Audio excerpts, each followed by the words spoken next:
Hey there.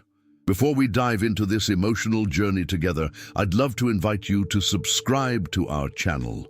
Trust me, you won't want to miss our upcoming stories that will touch your heart just like this one. Now, let's begin. The sound of rain against the bedroom window matched the steady rhythm of Maria Clara's heart as she folded her husband's favorite sweater and placed it carefully in his suitcase. Outside, autumn leaves swirled in the wind, painting the world in shades of amber and gold. She tucked a handwritten note between the layers of clothing, a small tradition she had maintained throughout their 25 years of marriage. "Are you sure you don't want to come, Clara?" Augusto asked, his voice tinged with hesitation as he stood in the doorway watching her. At 54, he still had the same gentle eyes that had captivated her decades ago, though now they were framed by lines that spoke of both laughter and hardship. Maria Clara, her silver-streaked dark hair pulled back in a loose bun, gave him a smile that didn't quite reach her eyes. "Your mother was very clear on the phone, Augusto. This trip is for family to celebrate your recovery without complications." The word tasted bitter on her tongue.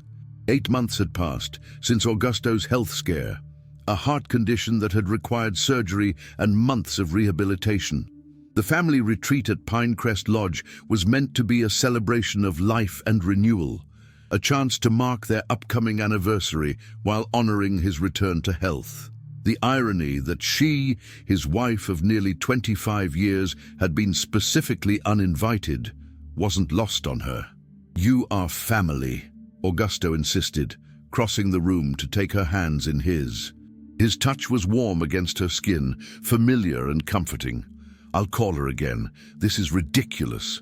Maria Clara shook her head, remembering the ice in Helena's voice 3 days ago. "It's better if you don't come, Maria. Some things need to be resolved between us."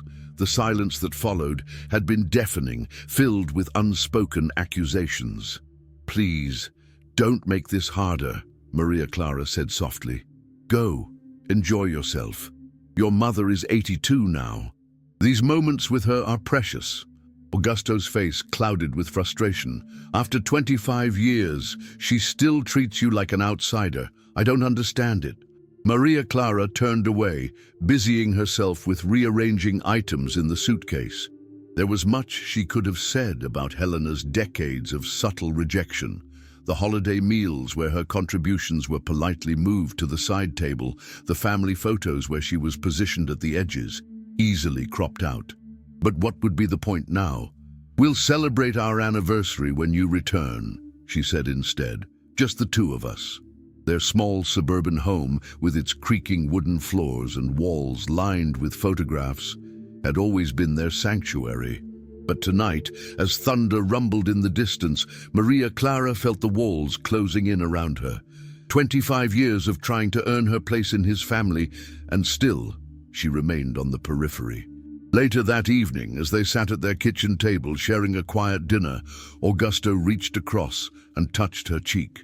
"Tell me what you're thinking, Clara." She looked up, meeting his concerned gaze. "I was thinking about Noah," she admitted. A shadow passed over Augusto's face at the mention of their son, gone now for 23 years. They rarely spoke his name aloud, as if the sound itself might reopen wounds that had never fully healed. "He would have been 24 this year," Augusto said quietly, "almost the same age as our marriage." Maria Clara nodded, feeling the familiar ache bloom in her chest.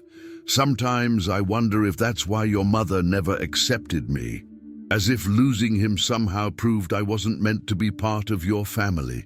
"Clara, I know it's not rational," she said quickly, "but grief rarely is." The soft ping of Augusto's phone interrupted them. He glanced at the screen, his expression shifting. "It's Eduardo," he said, referring to his younger brother. "They're arranging carpools for tomorrow." Maria Clara watched as he typed a response, noticing the slight furrow between his brows that appeared whenever he was concealing something. After 25 years together, she could read his expressions like a familiar book. "What aren't you telling me?" she asked directly. Augusto hesitated, then sighed. "Eduardo mentioned that Sophia will be there." "Sophia?" The name hung in the air between them. Augusto's first love, who had mysteriously reappeared in their lives 6 months ago at a mutual friend's wedding. Sophia, with her effortless charm and her history with the family that predated Maria Clara's existence. "I see," Maria Clara said, her voice carefully neutral. Helena always did adore Sophia. "It doesn't mean anything," Augusto insisted. "She's just an old friend." But that night, as Augusto slept beside her, Maria Clara stared at the ceiling, replaying Helena's words in her mind. "Some things need to be resolved between us." A chill ran through her that had nothing to do with the autumn air seeping through the window frames. Morning arrived with weak sunlight filtering through the curtains. Maria Clara moved through the house in a daze, helping Augusto gather his last-minute items. On the front porch, she kissed him goodbye, inhaling the familiar scent of his aftershave, memorizing the feel of his arms around her. "I'll call you when we arrive," he promised. And every day after that. She nodded, watching as he loaded his suitcase into the trunk of his car. "Drive safely. The mountain roads can be treacherous after rain." He smiled at her concern. "I've made that drive a dozen times. Stop worrying." But as his car disappeared around the corner, Maria Clara felt a strange hollowness settle in her chest. 25 years together, and this would be their first anniversary spent apart. The house felt too quiet without him. She moved restlessly from room to room, straightening cushions that didn't need straightening, organizing drawers that were already organized. By afternoon, she had resigned herself to a weekend of solitude, settling on the couch with a book she couldn't focus on. The ring of her phone startled her. Expecting Augusto, she answered without checking the caller ID. "Hello? Is this Maria Clara Alvarez?" The male voice on the other end was unfamiliar, tense with urgency. "Yes, who's calling?" "This is Thomas from Pinecrest Lodge. I'm calling because..." The man paused, seeming to gather his thoughts. "Your husband was expected to check in 2 hours ago, but he hasn't arrived. His family is here, but they say he left home this morning." Maria Clara sat up straight, her heart suddenly hammering against her ribs. "Maybe there's traffic, or he stopped somewhere along the way. That's what we thought initially, but Mrs. Helena asked me to call you. She's quite concerned." A cold weight settled in Maria Clara's stomach. For Helena to request someone call her, something was very wrong. "I'll try calling his cell phone right away." "We've already tried. It goes straight to voicemail."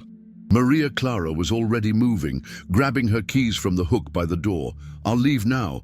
The lodge is about 3 hours away, correct?" "Yes, but the roads..."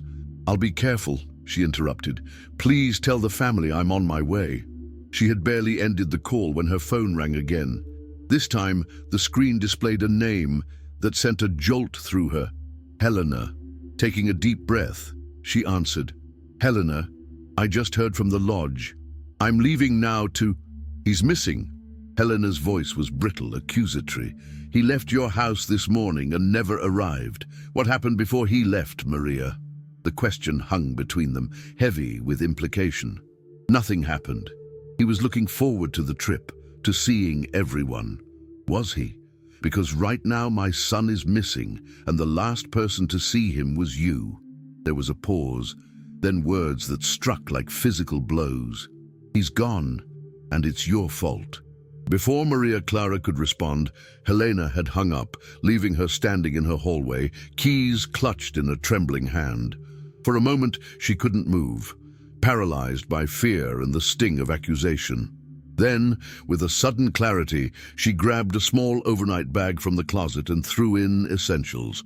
Whatever was happening, whatever had caused Augusto to deviate from his plans, she would find him. As she backed her car out of the driveway, rain began to fall again, droplets racing down her windshield like tears. 25 years of marriage, and now this. A disappearance as unexpected as it was frightening, and a family ready to place the blame squarely on her shoulders. The road ahead was long and winding, disappearing into fog and uncertainty. But Maria Clara gripped the steering wheel with determination. She would find her husband. And perhaps, in doing so, she would finally confront the shadows that had hung over their marriage for far too long. The road to Pinecrest Lodge twisted through dense forests, each curve bringing Maria Clara deeper into the mountains and further from the security of home. Rain pelted her windshield, and darkness was falling fast, transforming the scenic route into something more ominous. The radio crackled with static, occasionally breaking through with fragments of songs or news bulletins that seemed to come from another world entirely. 3 hours into her journey, with the lodge still 40 minutes away, Maria Clara pulled into a small roadside diner. The neon sign reading Ruby's flickered in the gathering dusk, casting an eerie red glow over her rain-slicked car. She needed to gather her thoughts, to plan her approach. Confronting Helena and the rest of Augusto's family required strength she wasn't sure she possessed. The diner was nearly empty. A weathered trucker nursed a coffee at the counter, and an elderly couple shared pie in a corner booth. Maria Clara chose a seat by the window where she could watch the road while making the calls she needed to make. First, she tried Augusto's phone again, straight to voicemail, just as the lodge manager had said. Next, she called their neighbor, asking him to check if Augusto's car was perhaps still at home. A long shot, but she had to be thorough. Finally, steeling herself, she called Eduardo, Augusto's younger brother. "Maria, where are you?" Eduardo's voice carried none of his mother's accusation, only concern. "About 40 minutes from the lodge," she replied, watching raindrops race down the window. "Eduardo, what's happening there? What did Helena tell everyone?" There was a pause, then a heavy sigh. "Mother's upset, understandably.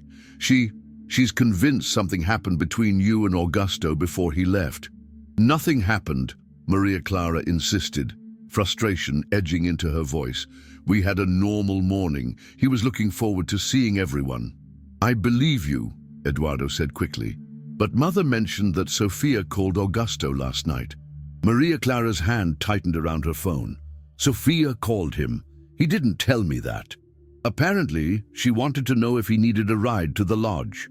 Mother seems to think this is significant somehow." The waitress approached with a coffee pot, and Maria Clara nodded gratefully, watching as the steaming liquid filled her cup. "Eduardo, is Sofia there now? At the lodge?" "Yes, she arrived with Mother and Lisa." Lisa was Augusto's sister, always firmly in Helena's camp regarding any family matter. "And no one has heard from Augusto at all? No calls, no messages?" "Nothing," Eduardo confirmed. "The police have been notified, but they say it's too early to do much. Adults go missing briefly all the time, especially when traveling." Maria Clara stirred her coffee absently, watching the cream swirl into patterns. "I'll be there soon. We'll figure this out together." After ending the call, she sat in silence, allowing herself a moment of vulnerability that she couldn't show around Augusto's family. Where was he? The question echoed in her mind, accompanied by memories of their last moments together. His kiss goodbye, the promise to call upon arrival. She pulled out her tablet from her bag and opened their shared calendar, searching for any clue, any appointment or note that might explain his deviation from plans. Nothing unusual appeared, just the family retreat clearly marked for this weekend, and their anniversary noted for the following week. On impulse, she opened their shared photo album, scrolling through recent images. Augusto in the garden last weekend, pruning the roses they had planted together, the two of them at a friend's retirement party last month, his arm around her waist, both smiling. Nothing in these snapshots hinted at trouble or secrets. As she continued scrolling, she came across photos from 6 months ago, the wedding where Sofia had unexpectedly reappeared in their lives.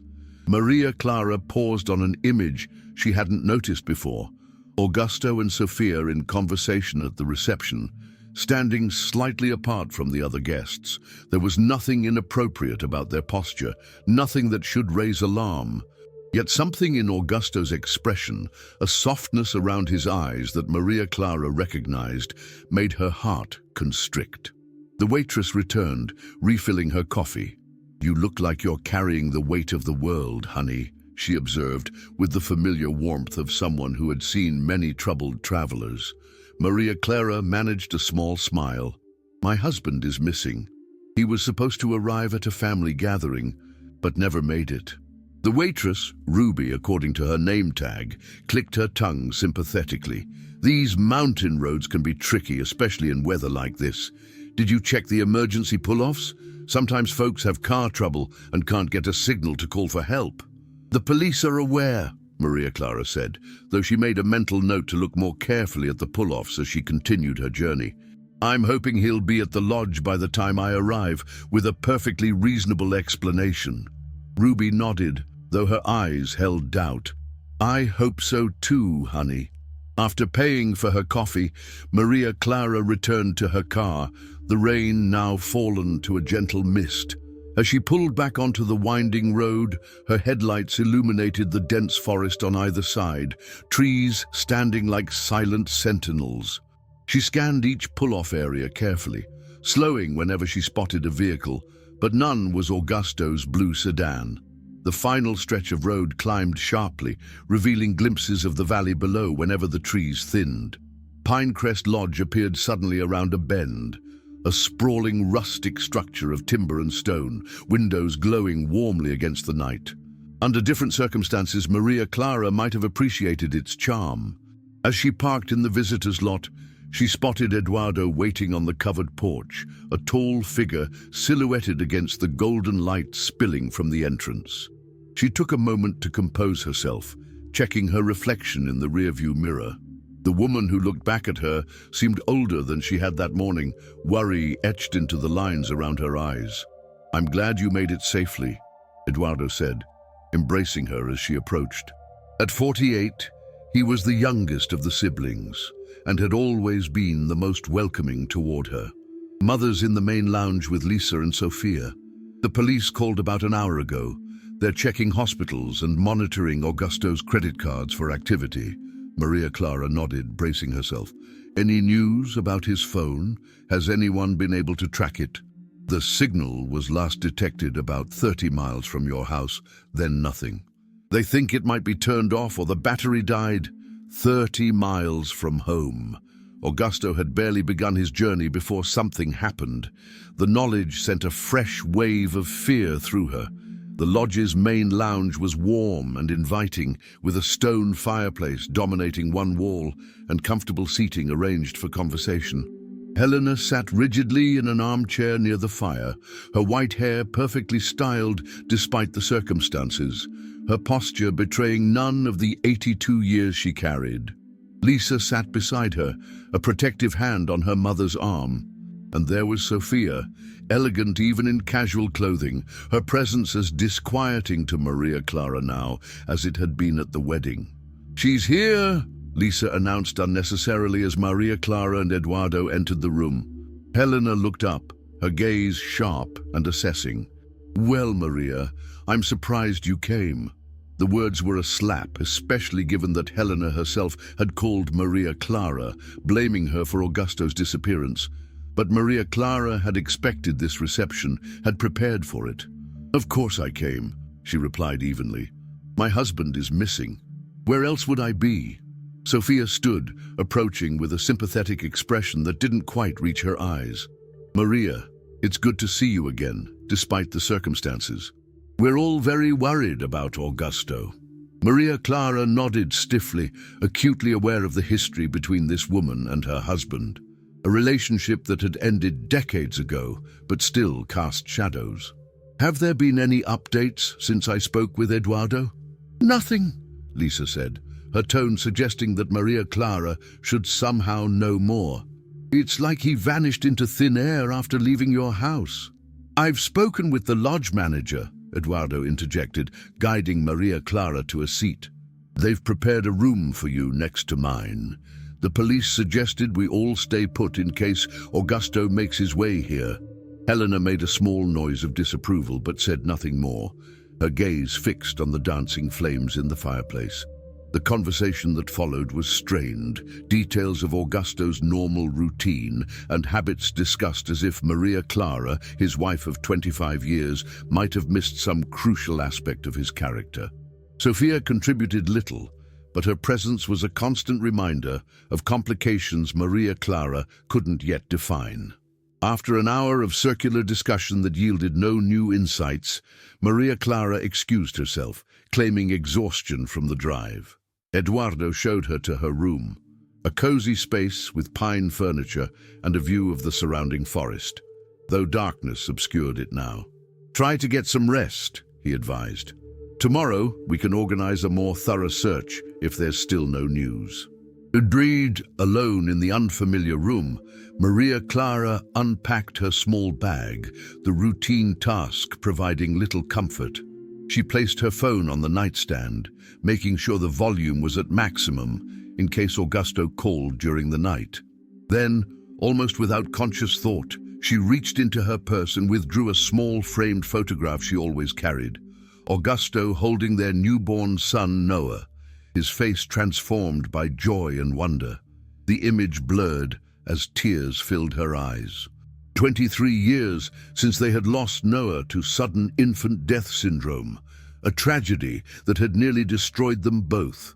They had survived it, had rebuilt their life together, but the absence of their child remained a hollow space in their hearts that nothing could fill. "Where are you, Augusto?" she whispered to the empty room.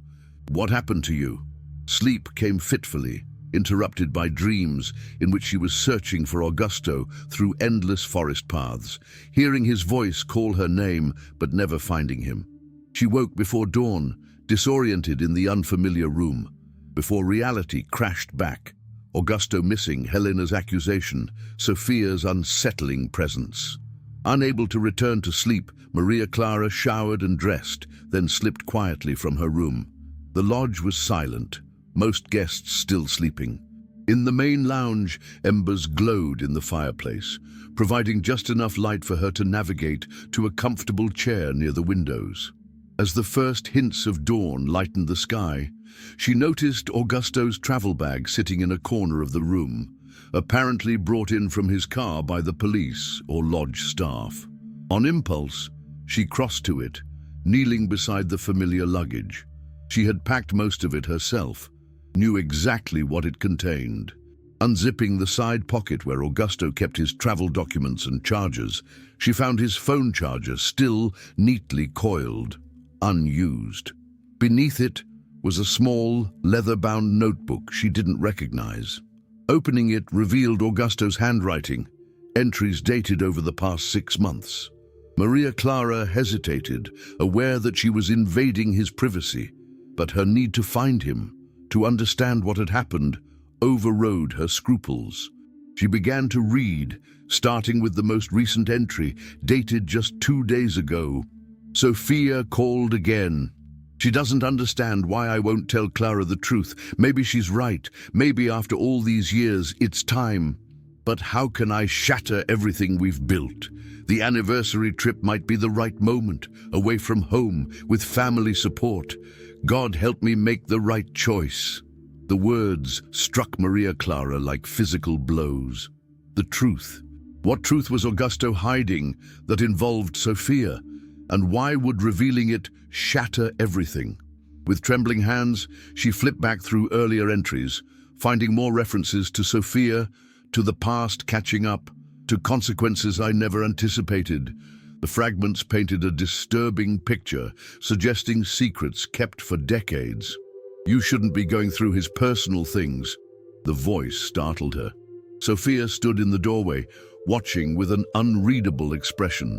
Maria Clara closed the notebook, but didn't attempt to hide it. "My husband is missing. I'm looking for any clue that might help find him." Sophia moved further into the room, elegant even in the simple robe she wore over pajamas. "And did you find anything helpful in that notebook?" "Just questions," Maria Clara admitted, studying the other woman's face. "Questions about you, Sophia. About what truth Augusto felt he needed to tell me." Sophia sighed, taking a seat across from her. In the growing light of dawn, Maria Clara could see the fine lines around her eyes, the subtle signs of aging that Sophia's carefully applied makeup usually concealed. "It's not my place to tell you," Sophia said finally. "That's why I've stayed silent these past months. It should come from Augusto." "He's missing," Maria Clara reminded her, an edge creeping into her voice. "And whatever this secret is, it clearly involves you. If you know something that might help find him—" "I don't know where he is," Sophia interrupted, "but I do know he's been struggling with how to tell you something that happened a long time ago. Something that involves all of us. You, me, Helena, Noah." The mention of her son's name sent a chill through Maria Clara. "Noah? What could possibly connect our son to you?" Sophia's expression softened with what appeared to be genuine sympathy. "Ask Helena. She knows everything. She always has." Before Maria Clara could press further, footsteps sounded in the hallway. Eduardo appeared, surprise registering on his face at finding the two women in early morning conversation. "The police called," he said without preamble. "They've found Augusto's car." The police had found Augusto's blue sedan parked neatly at a scenic overlook 30 miles from their home, precisely where his phone signal had last been detected. The car was locked, with no signs of struggle or accident. His wallet, containing credit cards and identification, was still in the glove compartment. The only things missing were Augusto himself and his phone. This information, delivered by a serious-faced police officer in the lodge's private meeting room, did little to clarify the situation. If anything, it deepened the mystery. Why would Augusto pull over at a scenic spot, leave his wallet behind, and vanish? "We're treating this as a missing persons case," Officer Reynolds explained to the assembled family. "Not a crime scene. There's no evidence of foul play." "Then what happened to him?" Lisa demanded, her arm protectively around Helena's shoulders. "People don't just walk away from their cars in the middle of nowhere."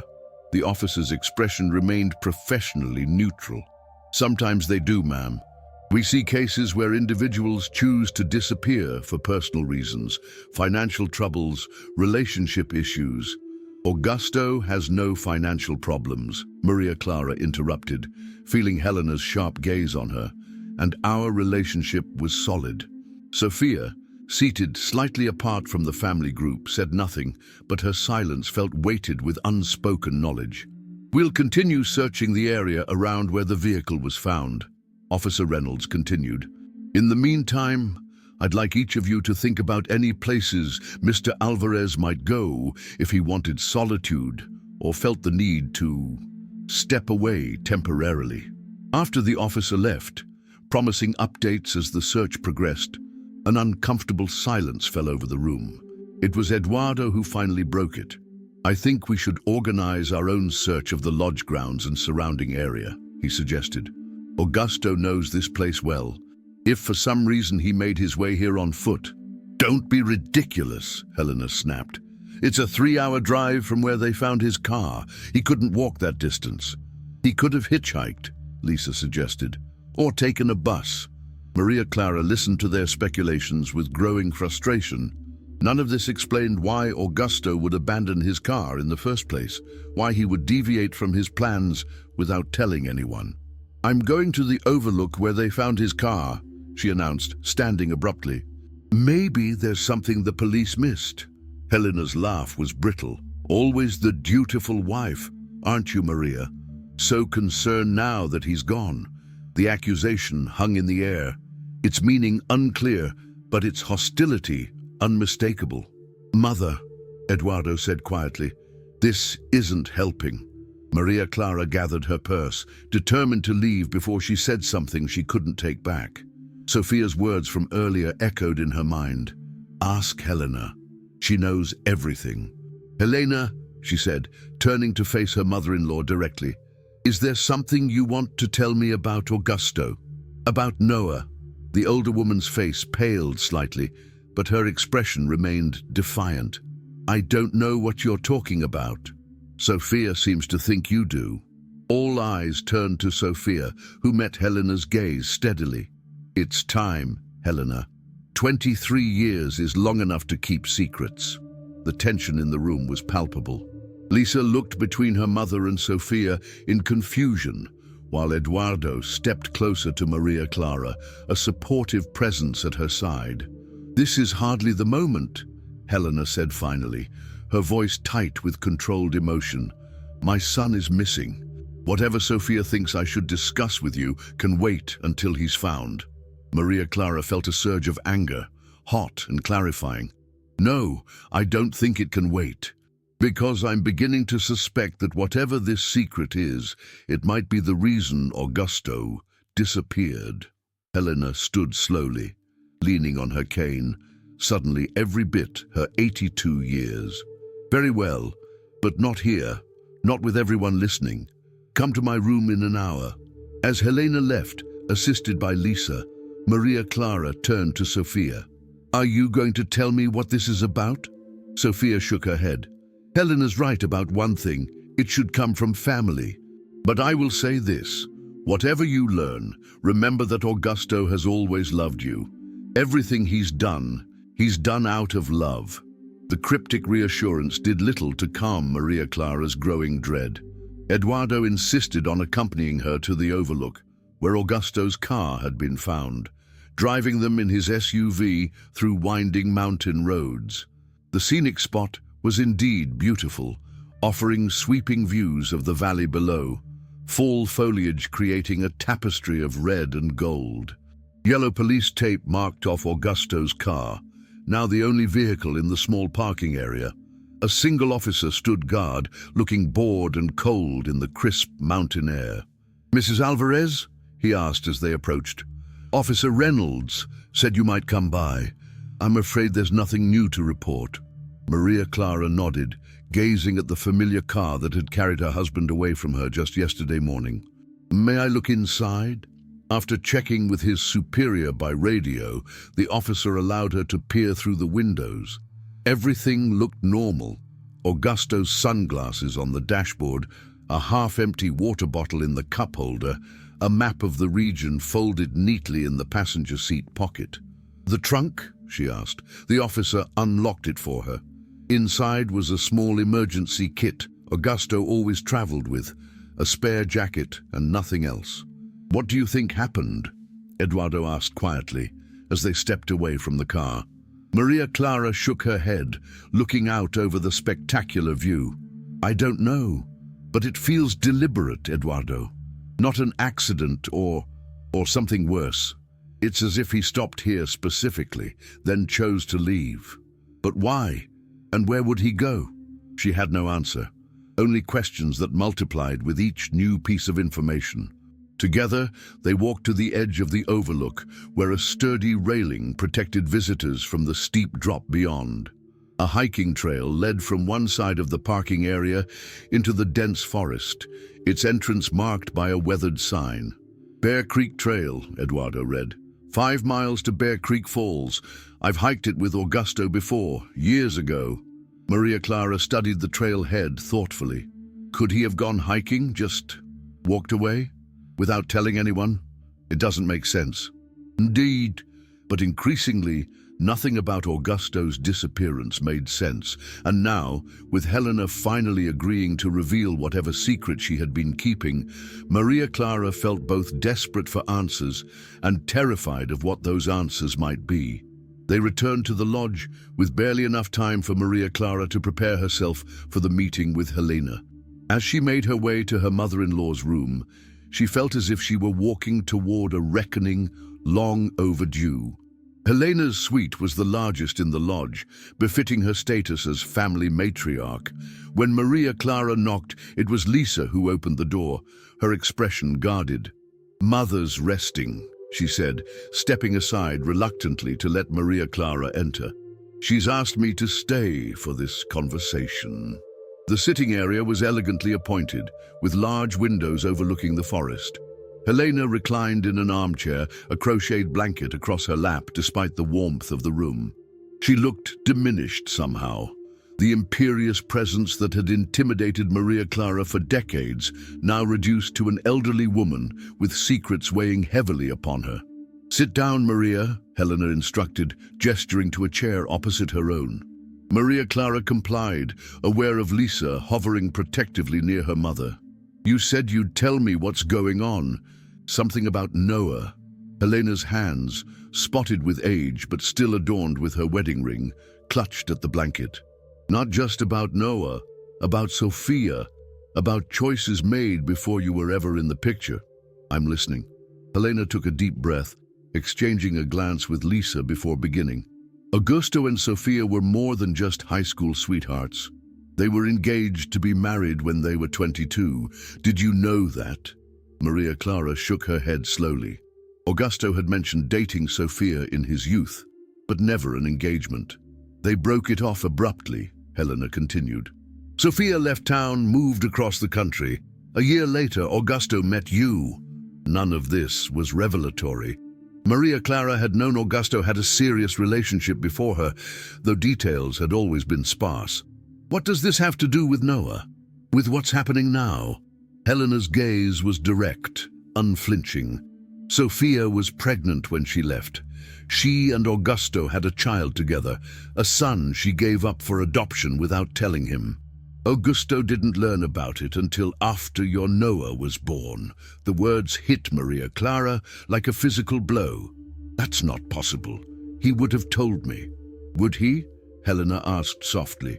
When you were already struggling with infertility? When you finally conceived Noah after years of trying? Would he have burdened you with the knowledge that he had another child somewhere in the world? Maria Clara's mind raced, pieces falling into place with sickening clarity. But after Noah died, surely then he would have told me. He wanted to, Lisa interjected, but Mother convinced him it would only add to your grief. Maria Clara turned to Helena, disbelief giving way to anger.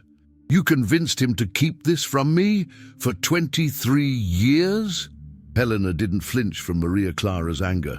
I did what I thought was best for my son, for his marriage to you. The past was the past, until 6 months ago, when Sophia returned. The wedding, Maria Clara murmured, remembering the unexplained tension she had sensed between Augusto and Sophia. But why now, after all this time? Because Sophia's son, Augusto's son, found her, Helena said, her voice breaking slightly. A young man of 29 now named Daniel. He tracked Sophia down through one of those DNA ancestry services, and now he wants to meet his biological father. The revelation left Maria Clara speechless. Somewhere in the world was a living, breathing part of Augusto, a son who had grown to adulthood without ever knowing his father. Sophia has been pushing Augusto to tell you everything, Lisa added, to make peace with the past before meeting Daniel. Maria Clara stood abruptly, needing to move to process this flood of information. And you think this is why Augusto disappeared? Because he couldn't face telling me? Perhaps, Helena acknowledged. Or perhaps he's already meeting with this other son, making connections that should have remained severed. The bitterness in Helena's voice was unmistakable. Maria Clara studied the older woman, seeing clearly for the first time the fear beneath her hostility, fear of losing her son to a past he had never fully escaped. You never wanted him to know about Daniel, Maria Clara realized. Even now you're trying to keep them apart. I'm trying to protect my family, Helena insisted. The family Augusto chose to build with you. Maria Clara laughed without humor. No, Helena. You're trying to control a situation that was never yours to control, just as you've always tried to control my place in Augusto's life. Without waiting for a response, Maria Clara turned and left the room, her mind whirling with implications. In the hallway, she leaned against the wall, taking deep breaths to steady herself. 25 years of marriage, and she had never known this fundamental truth about the man she loved. A son.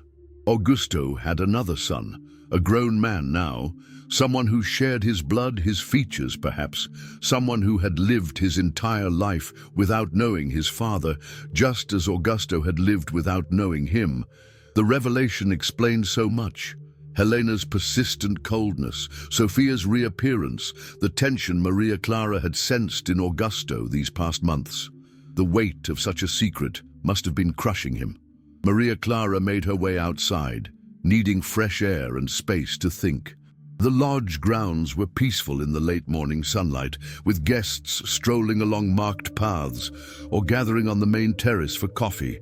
She found a secluded bench overlooking a small pond, where fallen leaves floated on the still surface like miniature boats. How had she missed the signs? Looking back, she could see the subtle changes in Augusto after the wedding, where Sofia reappeared, his distraction, his moments of melancholy, the way he sometimes looked at her as if memorizing her face.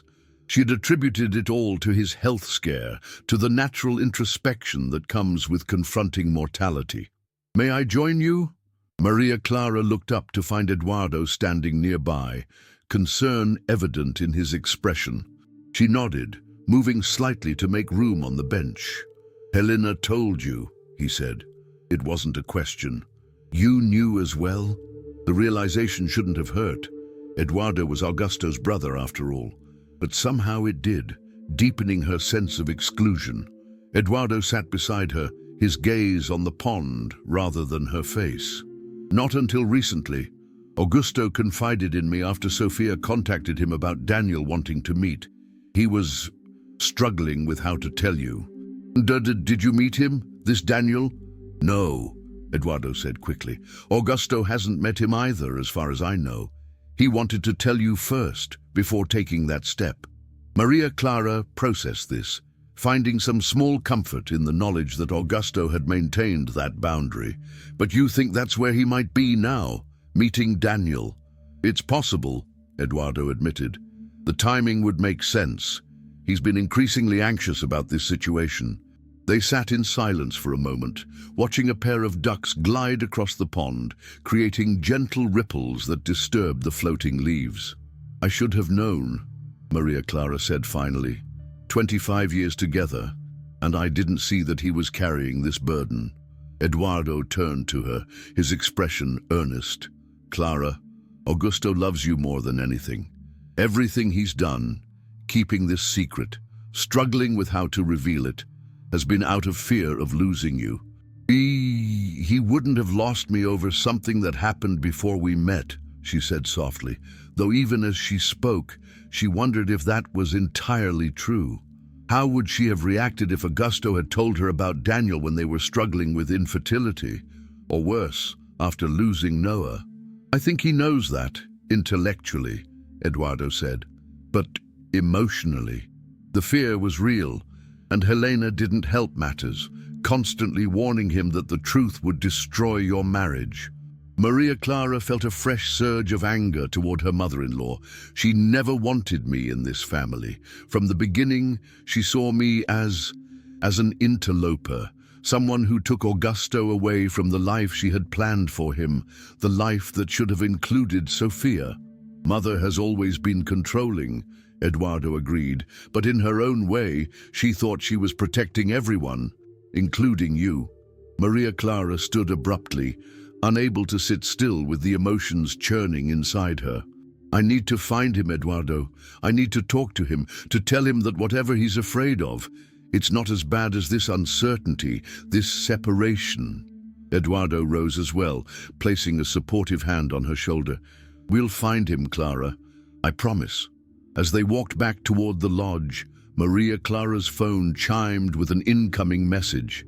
She retrieved it from her pocket, her heart racing with hope that it might be from Augusto. Instead, she found a text from an unknown number. "Mrs. Alvarez, this is Daniel Reeves. I believe we need to talk about Augusto." Maria Clara stared at the screen, a mix of emotions washing over her: shock, fear, curiosity. How had this young man found her number?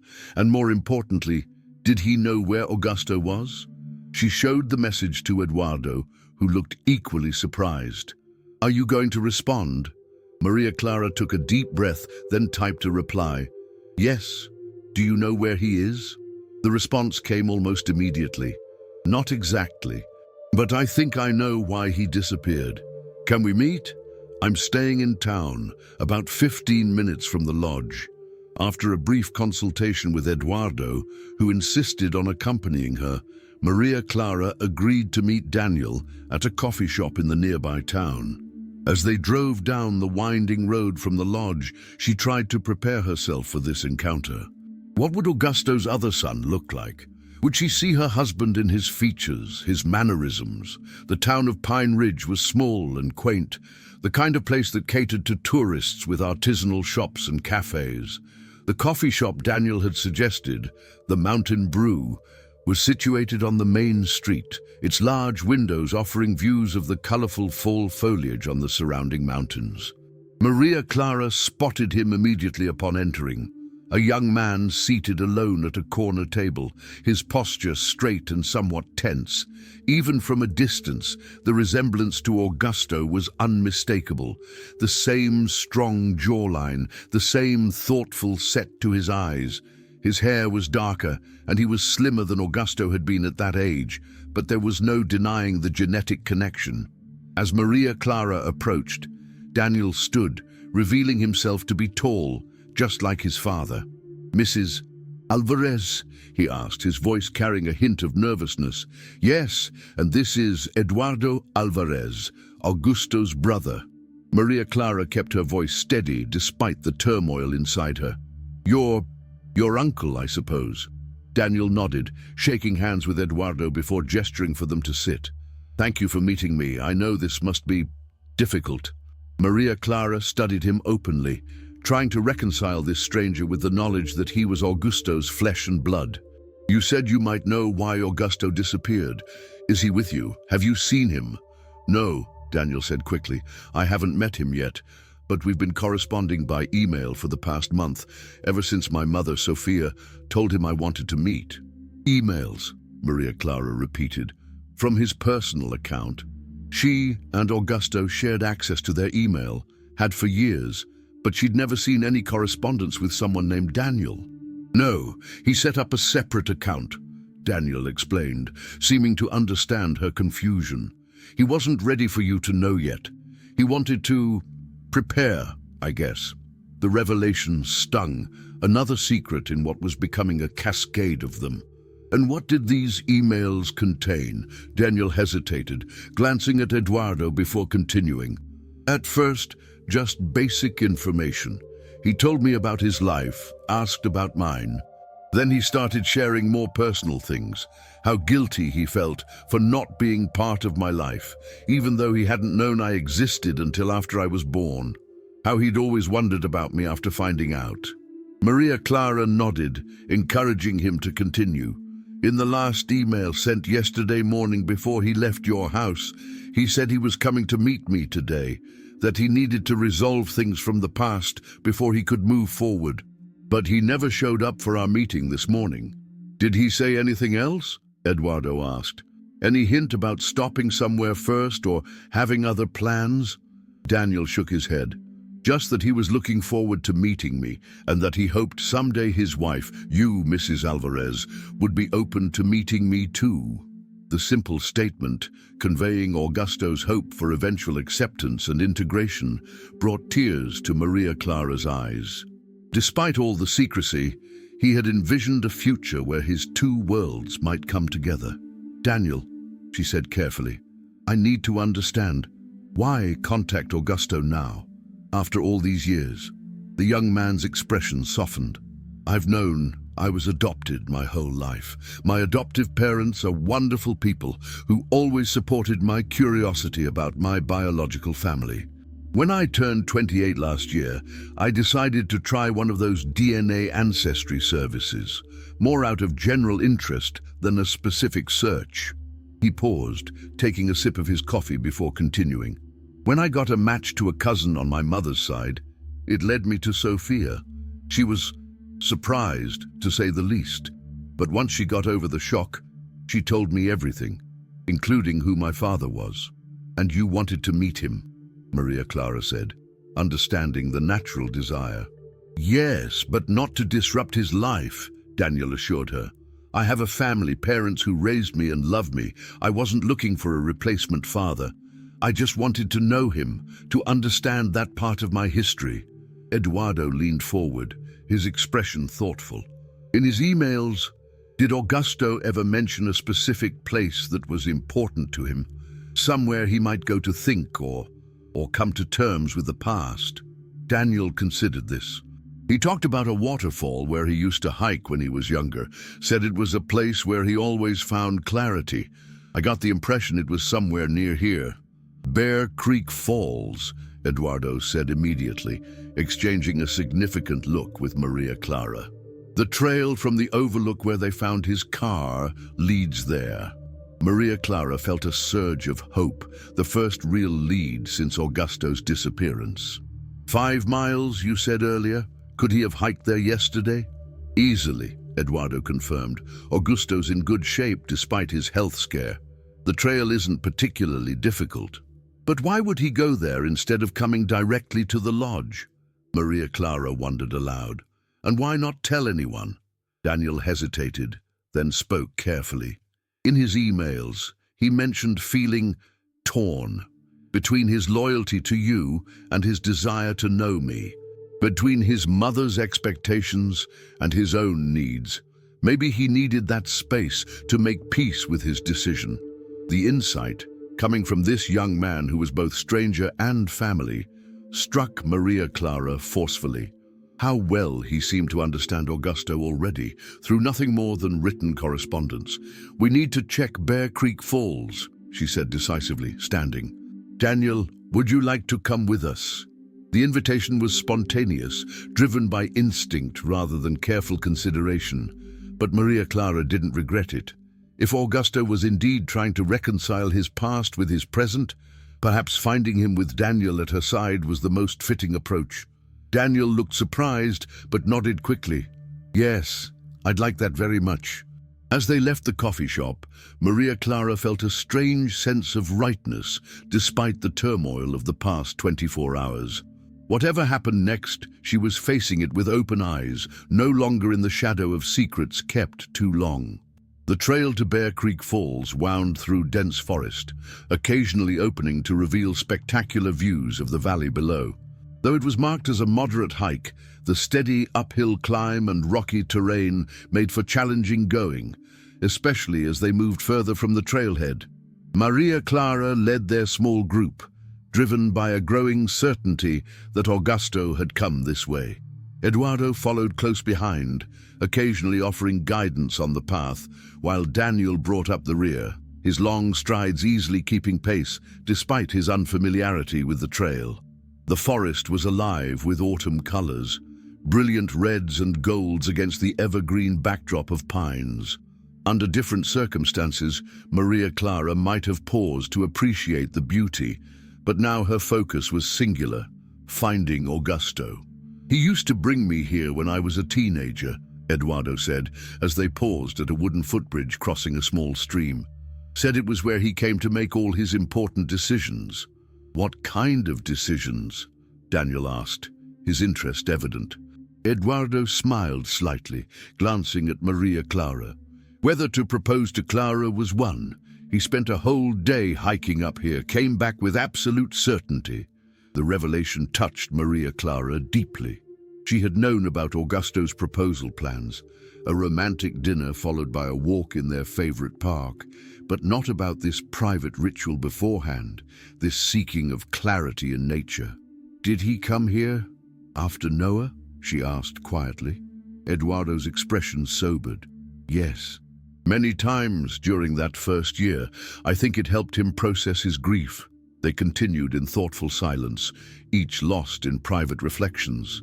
The sound of rushing water grew steadily louder as they approached the falls, a low thunder that seemed to vibrate through the earth beneath their feet. Bear Creek Falls revealed itself gradually, first as a mist rising above the trees, then as glimpses of white water through branches, and finally in its full glory as they emerged into a natural amphitheater of rock.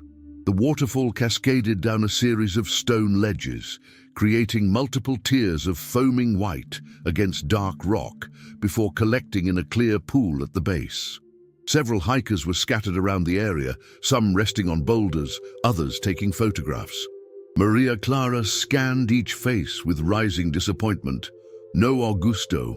He's not here, she said, unable to keep the dejection from her voice. Let's look around, Eduardo suggested. There are some smaller trails that branch off from here. He might have found a quiet spot away from the main viewing area. They separated slightly, Maria Clara taking a path that curved behind a large boulder, providing a different angle on the falls. The spray dampened her face as she moved closer to the thundering water, making her glad for the light jacket she wore. The narrow trail continued around the periphery of the pool, less traveled than the main path and therefore more secluded. As she rounded a bend, shielded from the other visitors by a stand of pines, she saw a solitary figure seated on a flat rock overlooking the water. Augusto. He sat with his back to her, shoulders slightly hunched, seemingly absorbed in the hypnotic flow of the waterfall. He hadn't changed clothes since leaving home the previous day, still wearing the blue sweater she had carefully folded and packed in his suitcase. Maria Clara stood frozen, relief washing over her in waves so powerful she felt lightheaded. He was alive. He was safe. Everything else, the secrets, the lies by omission, the years of silence, could be addressed now that this primal fear was alleviated. Augusto, she called, her voice barely carrying over the sound of the falls. He turned, surprise registering on his face, followed by something more complex, guilt, relief, resignation. He stood as she approached, his movements stiff as if he had been sitting in the same position for hours. Clara, he said, his voice rough with emotion. How did you find me? Bear Creek Falls, she replied simply. Eduardo remembered it was your thinking place. Augusto nodded, his gaze moving past her, as if checking whether she was alone. The family must be worried. Everyone is worried, she confirmed. The police have been searching for you since yesterday. Your car at the Overlook, your wallet left behind. What were you thinking, Augusto? He ran a hand through his hair, a gesture so familiar it made her heart ache despite her anger. I needed time, space to think. I started driving to the lodge, but when I reached the Overlook, I couldn't face everyone. Face you. Not without resolving things in my mind first. So you decided to disappear? To let us all imagine the worst? The fear of the past 24 hours crystallized into sharp anger. Do you have any idea what that was like? I'm sorry, he said, and the genuine remorse in his voice tempered her anger slightly. I wasn't thinking clearly. I left my phone in the car intentionally, wanting to disconnect, but I never meant to cause such worry. I thought I'd be back on the road by evening, after sorting through things here. But you weren't, Maria Clara pointed out. You spent the night where? There's a small shelter further along the trail, he explained. Basic, but enough protection from the elements. I've slept there before, years ago. Maria Clara studied her husband's face, noting the stubble on his cheeks, the shadows under his eyes. Despite his physical discomfort, there was a calmness about him that suggested his solitude had served its purpose. I know about Daniel, she said directly, deciding there was no point in circling the truth any longer. Elena told me everything. Augusto's expression registered shock, then a sort of resigned acceptance. Mother told you, voluntarily? Not exactly voluntarily, Maria Clara admitted, but yes, she told me about Sophia's pregnancy, about the son you never knew you had until after Noah was born. Augusto moved to a nearby boulder, sitting heavily, as if his legs could no longer support him. I should have told you years ago, decades ago.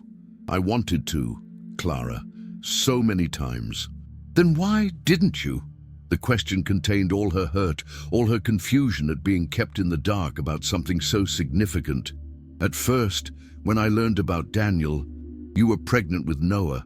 You'd been through so much with the fertility treatments, the miscarriages. How could I burden you with the knowledge that I had another child out there somewhere, a child I hadn't planned or struggled for?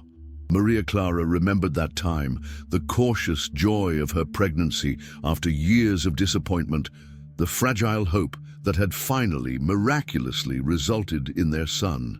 And after Noah died, she pressed, needing to understand the full extent of his reasoning. Augusto's eyes filled with tears. After Noah, you were broken, Clara. We both were. Mother convinced me that telling you about Daniel then would only deepen your pain, make you feel like you were being punished while my other child thrived somewhere in the world. That wasn't your decision to make, Maria Clara said, though without the heat of true anger. It wasn't Helena's either, it was mine. You should have trusted me to handle the truth. You're right, he acknowledged simply. It was wrong to keep it from you. But as time passed, it became harder to find the right moment, the right words, and then it seemed like such ancient history, a child I would never know, being raised by another family. Until 6 months ago, Maria Clara said. Until Daniel found Sophia, and she contacted you. Augusto nodded, looking out at the waterfall rather than meeting her eyes. Sophia called me after the wedding. Told me that Daniel had found her through a DNA test, that he wanted to meet me. I was stunned. After all these years of wondering, of carrying this secret, suddenly he was a real person, wanting connection. And you've been corresponding with him, planning to meet him. Augusto's gaze snapped back to her face, surprise evident. How did you know that? Eduardo, Maria Clara called, turning toward the main trail. We found him! Within moments, Eduardo appeared around the bend in the trail, his expression lighting with relief at the sight of his brother. And behind him, moving more cautiously, came Daniel.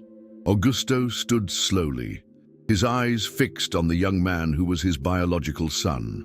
Maria Clara watched her husband's face transform with wonder, with recognition, with a complex emotion that seemed to contain both joy and profound regret. Daniel, Augusto said, the name barely audible over the sound of the falls. Daniel stepped forward, his own expression a mirror of Augusto's, cautious, emotional, filled with the weight of a connection long delayed. Mr. Alvarez, he responded formally, then corrected himself. Augusto. The two men stood facing each other, separated by 29 years of absence, yet connected by unmistakable resemblance and shared blood.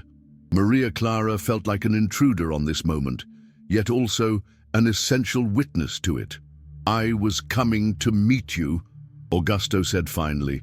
That was my plan, but I needed to make peace with everything first, to be sure I was doing the right thing. And were you? Daniel asked. Coming to meet me, I mean. Was that the right thing? Augusto glanced at Maria Clara, then back to his son. Yes, it was long overdue. The simple acknowledgement seemed to release some tension in Daniel's posture. He smiled, Augusto's smile, Maria Clara noticed with a pang, and extended his hand. Then I'm glad we found you, even if it's not exactly how we planned to meet. Augusto took the offered hand, then, in a move that seemed to surprise them both, pulled Daniel into an embrace. The younger man stiffened momentarily before returning the hug, his eyes closing briefly over Augusto's shoulder. Eduardo moved to stand beside Maria Clara, placing a supportive hand on her arm. You okay? He asked quietly. She nodded, surprised to find it was true. The scene before her, husband and son embracing after nearly 3 decades apart, should perhaps have triggered jealousy or resentment. Instead, she felt a strange peace, as if a crooked picture had finally been straightened on a wall. When Augusto and Daniel separated, both looking slightly embarrassed by their emotional display, Augusto turned to Maria Clara with an expression of uncertainty. Clara, We should head back, she interrupted, not ready yet for whatever he might say. Everyone's worried and the police are still searching for you. We need to let them know you're safe. Augusto nodded, accepting her redirection. Of course. The hike back to the trailhead was quieter than their journey up, each person absorbed in their own thoughts. Maria Clara found herself walking beside Daniel for a stretch of the path, while Augusto and Eduardo led the way. I want you to know, Daniel said, after they had walked in silence for several minutes, that I never intended to disrupt your lives. When I found Sophia, my biological mother, I was just seeking information, a connection to my origins. You didn't expect Augusto to have kept your existence a secret from his wife for 25 years, Maria Clara finished for him. Daniel nodded, looking uncomfortable. From what Sophia told me, he struggled with that decision for a long time. I'm sure he did, Maria Clara acknowledged. Augusto is a good man who made a bad choice. Several bad choices, actually, compounded over decades. They walked a few more steps before she continued. But you are not responsible for those choices, Daniel. You have every right to know your biological father, to establish whatever relationship feels right to both of you. And you? He asked cautiously. How do you feel about all of this? Maria Clara considered the question seriously. Honestly, I'm still processing, hurt that Augusto kept this from me for so long, angry at Helena for encouraging his silence, confused about what this means for our future.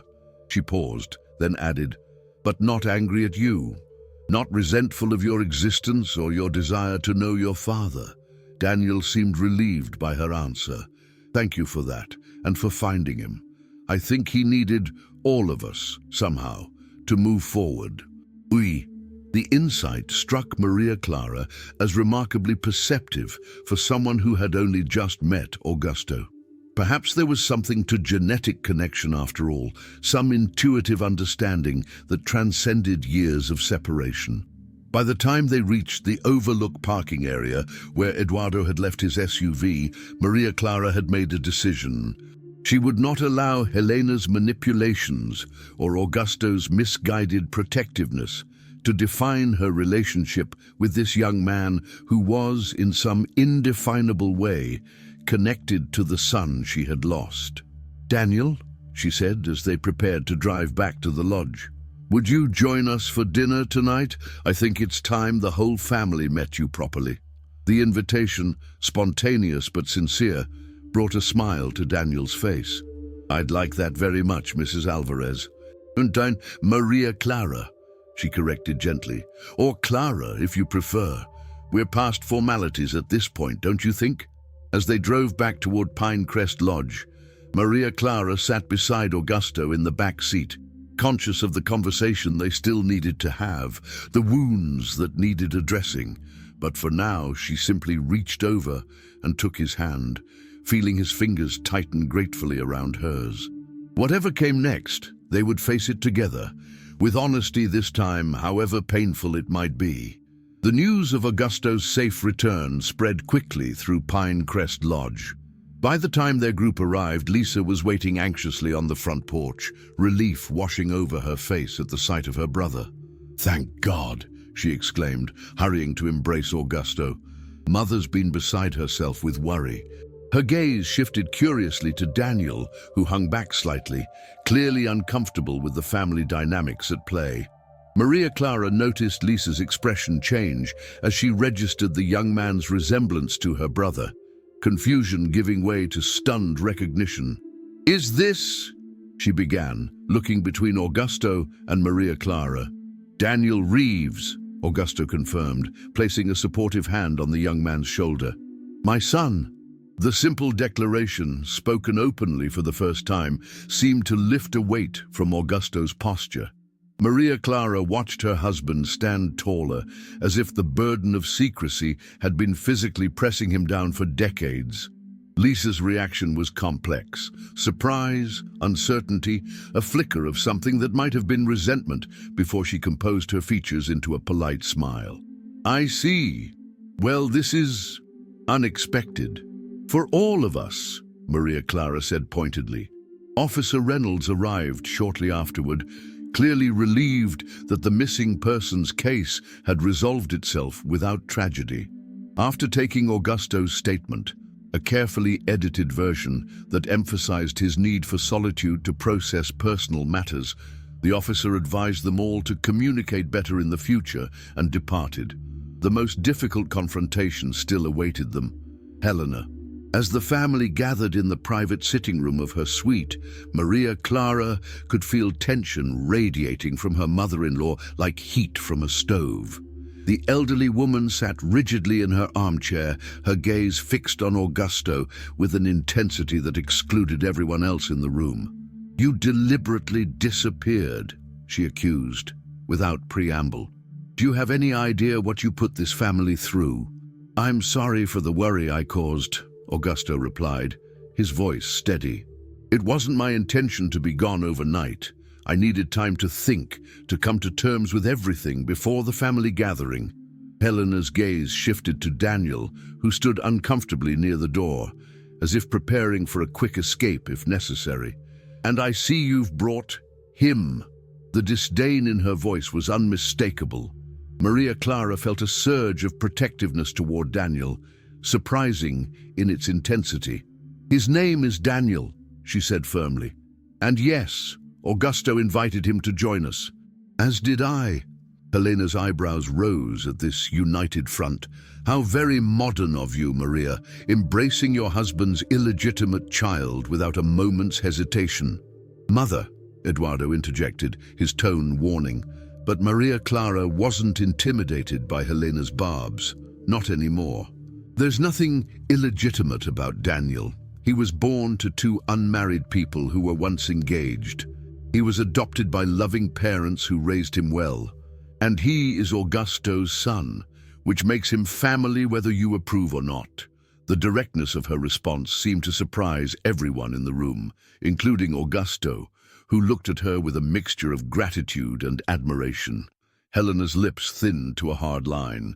"Well, I see decisions have been made without any consideration for how this will affect the rest of the family. The way my existence was kept secret from Clara for 25 years, Augusto countered, an edge entering his voice. "The way you encouraged me to maintain that secret even when I wanted to be honest with my wife." The accusation hung in the air, Helena's influence in the long deception now explicitly named. Lisa looked between her mother and brother, clearly uncomfortable with this public airing of family manipulation. "I only ever wanted to protect this family," Helena insisted, "to preserve what we built after Noah." The mention of their lost child still had the power to steal Maria Clara's breath. She felt Augusto tense beside her, saw Daniel's confused expression at the introduction of a name he didn't recognize. "Noah was our son," Maria Clara explained to Daniel, feeling it was important he understand. "He died when he was 4 months old, sudden infant death syndrome." Understanding dawned in Daniel's eyes, followed by genuine compassion. "I'm so sorry. I didn't know." "How could you?" Maria Clara said gently. "It's not something easily shared in emails or casual conversation." She turned back to Helena, her resolve strengthening. "Noah's death was a tragedy that nearly destroyed us, but it was not a reason to build a family on secrets and lies. If anything, it should have taught us the value of honesty, of cherishing the connections we have while we can." Helena looked away, her expression unreadable. For the first time, Maria Clara wondered if the older woman's rigid control, her manipulation of family relationships, stemmed not from malice, but from her own grief. The loss of a grandson, the fear of losing her son to more pain. "I've invited Daniel to join us for dinner tonight," Augusto announced into the strained silence. "All of us, together, as a family. I hope everyone will make him feel welcome." The statement was polite but firm, brooking no argument. Maria Clara saw something shift in Helena's posture, a slight deflation, as if she recognized a battle lost before it truly began. "Very well," the older woman said finally. "Lisa, please inform the kitchen we'll need an extra place setting for dinner." It wasn't acceptance, not truly, but it was acknowledgement. For now, it would have to be enough. As the family dispersed to prepare for dinner, Maria Clara and Augusto found themselves alone in their room for the first time since his disappearance. The space between them felt both familiar and strange, filled with unspoken words and emotions too complex to easily name. "Thank you," Augusto said quietly, sitting on the edge of the bed, "for supporting Daniel's inclusion, for not rejecting him outright." Maria Clara stood by the window, looking out at the forest now gilded with late afternoon sunlight. "He seems like a good young man. None of this is his fault." "No, it isn't," Augusto agreed. "The fault is mine. The secrecy, the lies of omission. I should have told you about him years ago." She turned to face him, crossing her arms protectively across her chest. "Yes, you should have. Why didn't you trust me with the truth, Augusto? Did you think so little of me, of my capacity to understand? Never, he said emphatically. It was never about not trusting you. It was my own shame, my fear. When I first learned about Daniel, you were pregnant with Noah after years of trying. I couldn't bear to tell you that I had another child somewhere in the world, one I had never even known about. And after Noah died, the question still burned within her. Augusto's eyes filled with tears. After Noah, you were so fragile, Clara. We both were. Mother convinced me that telling you then would be cruel, that knowing I had another son living happily somewhere else would only deepen your grief. That wasn't her decision to make, Maria Clara said firmly. Or yours. It was mine. You're right, he acknowledged. It was wrong to keep it from you. But as time passed, it became harder to find the right moment, the right words.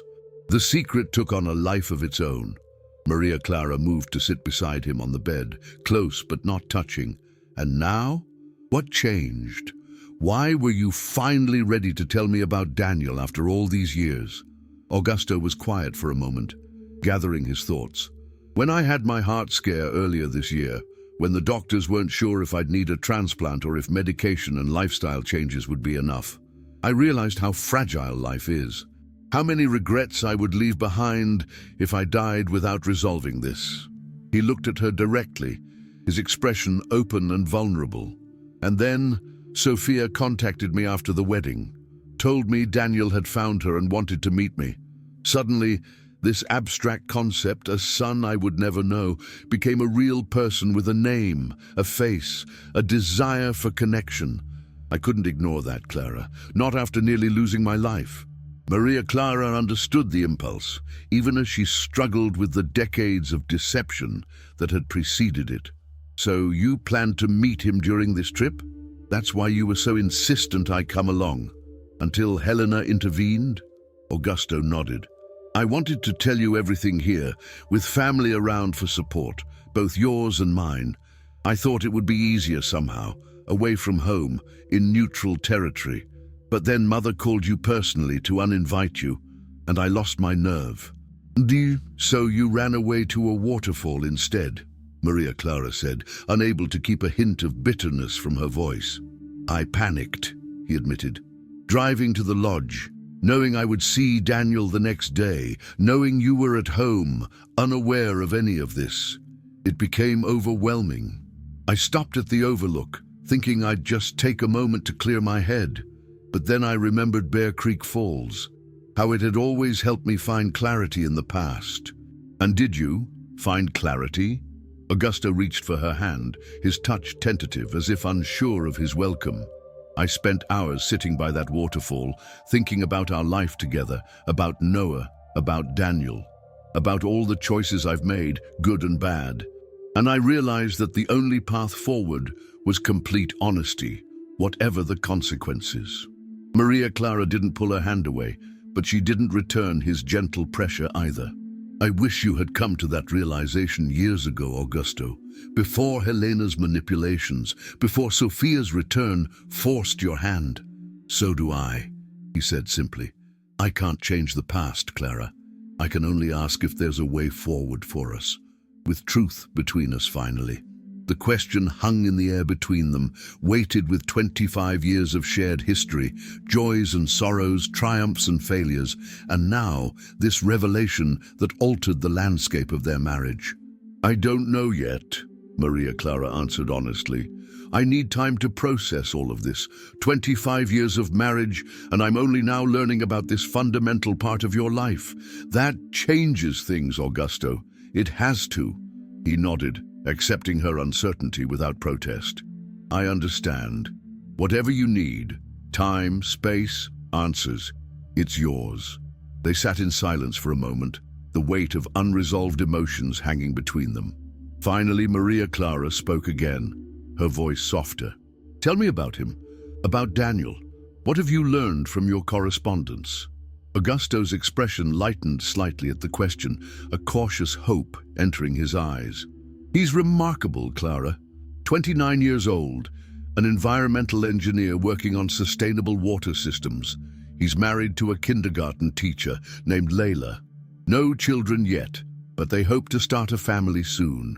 Ooh, as Augusto continued, sharing details about Daniel's life, his achievements, his personality as revealed through their email exchanges, Maria Clara watched her husband's face transform. There was pride there, and wonder, and an undeniable connection that transcended the years of separation. "He seems to have your analytical mind," she observed, "and your commitment to making a difference."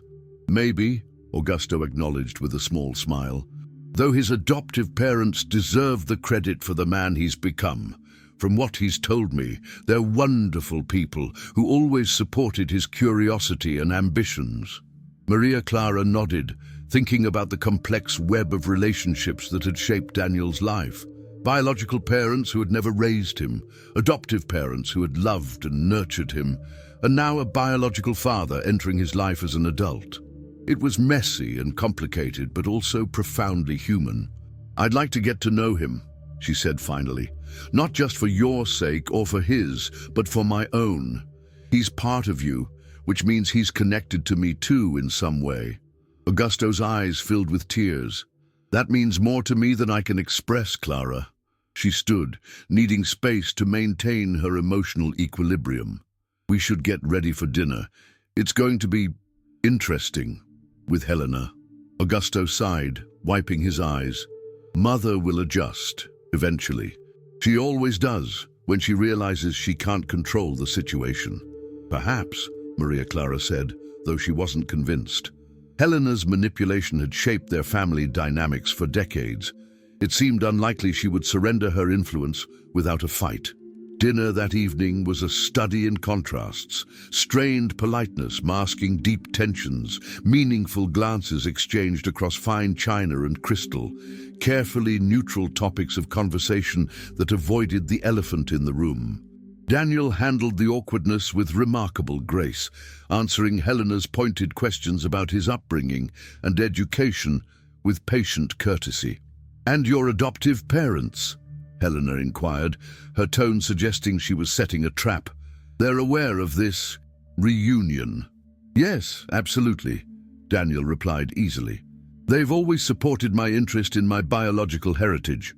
My father, my adoptive father, actually encouraged me to reach out once I found Sophia." "How progressive of him," Helena commented dryly, "not concerned about being replaced in your affections." Maria Clara saw Augusto tense, ready to intervene, but Daniel responded before he could. "There's no replacement happening here, Mrs. Alvarez," he said gently but firmly. "My parents are my parents, the people who raised me, who shaped who I am. Knowing Augusto and Sophia doesn't change that reality. It just adds new dimensions to my understanding of myself and my history." The thoughtful response seemed to momentarily disarm Helena, who nodded slightly before turning her attention back to her meal. As the evening progressed, Maria Clara found herself observing the subtle interplay of family dynamics with new awareness. Lisa, always eager to please her mother, followed Helena's lead in maintaining a polite but cool distance from Daniel. Eduardo, by contrast, made obvious efforts to engage him in conversation, drawing out connections and shared interests. Sophia, who had accepted the dinner invitation with visible surprise, watched the proceedings with a complex expression. Part satisfaction at seeing her son and his biological father together at last. Part wariness at Helena's barely concealed hostility. It was, Maria Clara reflected, an object lesson in how families accommodate change, some members resisting with all their might, others adapting and making space for new realities. And she herself was still determining which category she fell into. After dinner, as the group moved to the lodge's main lounge for coffee, Maria Clara found herself seated next to Sophia on a comfortable sofa slightly removed from the others. The two women had barely exchanged direct words since Sophia's return 6 months ago, their interactions mediated through Augusto or other family members. "This can't be easy for you," Sophia said quietly, watching as Augusto and Daniel conversed by the fireplace, their similar profiles illuminated by the dancing flames. "No," Maria Clara agreed candidly. "Finding out your husband has kept a secret son for 25 years tends to complicate things." Sophia winced slightly at the directness, but nodded. "For what it's worth, I encouraged him to tell you from the beginning. When I first contacted him after Daniel was born, when he discovered the truth, I told him honesty was the only way forward. Yet you never reached out to me directly," Maria Clara pointed out. "All these years, knowing that I was in the dark about something so significant." "It wasn't my place," Sophia replied. "Augusto was adamant that he would handle it in his own way, in his own time. And then, after you lost your son..." She trailed off, perhaps realizing there was no good way to complete that thought. Maria Clara studied the other woman thoughtfully. Sophia had aged well, her beauty matured rather than diminished by time. It was easy to see why Augusto had loved her in his youth, why Helena had apparently preferred her as a daughter-in-law. "Did you ever regret it?" Maria Clara asked suddenly. "Giving Daniel up for adoption without telling Augusto?" Sophia's expression grew distant, reflective. "Regret is a complicated emotion. I regret the way it happened, the secrecy, the unilateral decision. But I was 22, terrified, and convinced that Augusto would feel obligated to marry me if he knew. That wasn't the basis for a life together." "So you made the decision for both of you," Maria Clara observed, hearing echoes of Augusto's choice to keep Daniel's existence from her. "Yes," Sophia acknowledged, "and perhaps that was wrong. But Daniel had a wonderful childhood with parents who desperately wanted him. That's something I can never regret." The honest response resonated with Maria Clara more than she had expected. For all the secrets and manipulations surrounding Daniel's existence, the outcome for him personally had been positive. Loving parents, a stable home, a successful life. "He seems like a remarkable young man," she said finally. "You should be proud of the choice you made, whatever the circumstances." Sophia's eyes widened slightly at the unexpected affirmation. "Thank you, Maria Clara. That means a great deal coming from you." Across the room, Helena observed their conversation with obvious displeasure, her lips pressed into a thin line as she leaned heavily on her cane. The elderly woman had maintained her rigid posture throughout the evening, a silent but potent reminder of her disapproval. Later, as the gathering began to disperse for the night, Maria Clara found herself alone with Helena for the first time since discovering Augusto at the waterfall. The older woman had positioned herself near the door, perhaps intentionally creating this moment of privacy as guests filed out. "This changes nothing, you know," Helena said quietly, her voice carrying none of the frailty her physical appearance suggested. "Bringing this young man into our family now, after all these years, it's disruptive and unnecessary." Maria Clara met her mother-in-law's gaze steadily. "With all due respect, Helena, that's not your decision to make. Augusto wants to know his son. I support that choice." "Do you?" Helena's eyebrows rose skeptically. "Or are you simply putting on a brave face while your marriage crumbles beneath you?" The question struck uncomfortably close to Maria Clara's own uncertainties, but she refused to give Helena the satisfaction of seeing her doubt. "My relationship with Augusto is between him and me. It always has been, despite your best efforts to influence it." Helena's expression hardened. "I have only ever wanted what's best for my son, for this family." "No," Maria Clara replied with sudden clarity. "You've wanted what you decided was best, without considering what others might need or want. You encouraged Augusto to keep Daniel a secret from me for decades, robbing me of the chance to process that information when it might have been easier to accept." "You would have left him," Helena stated flatly.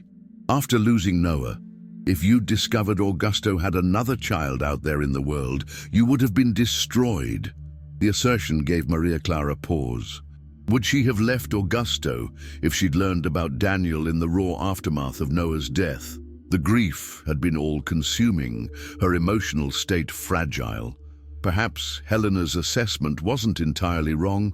Maybe, she acknowledged, but that was my choice to make, not yours, and not even Augusto's, really. By keeping me in the dark, you both denied me agency in my own life, my own marriage. Helena seemed momentarily taken aback by this perspective, as if the concept of Maria Clara's autonomy had never fully registered with her. Well, she said finally, what's done is done. The question now is how we move forward with this addition to the family.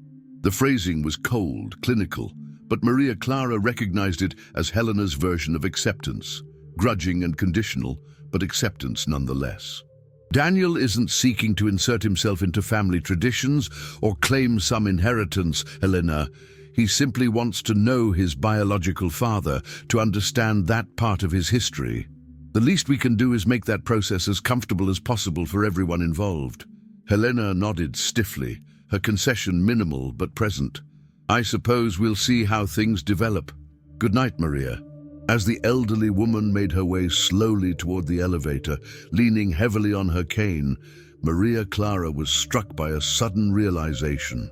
For all her commanding presence and manipulative influence, Helena was ultimately a woman afraid of losing control, of her family, of her son's affections, of her own legacy. The insight didn't excuse Helena's actions over the years, but it helped Maria Clara see her mother-in-law with new eyes, as a complex human being rather than simply an antagonist in her marriage. When she returned to their room, she found Augusto sitting on the balcony, gazing out at the star-filled sky. He looked up as she joined him, his expression questioning. Daniel's gone back to his hotel in town, he said.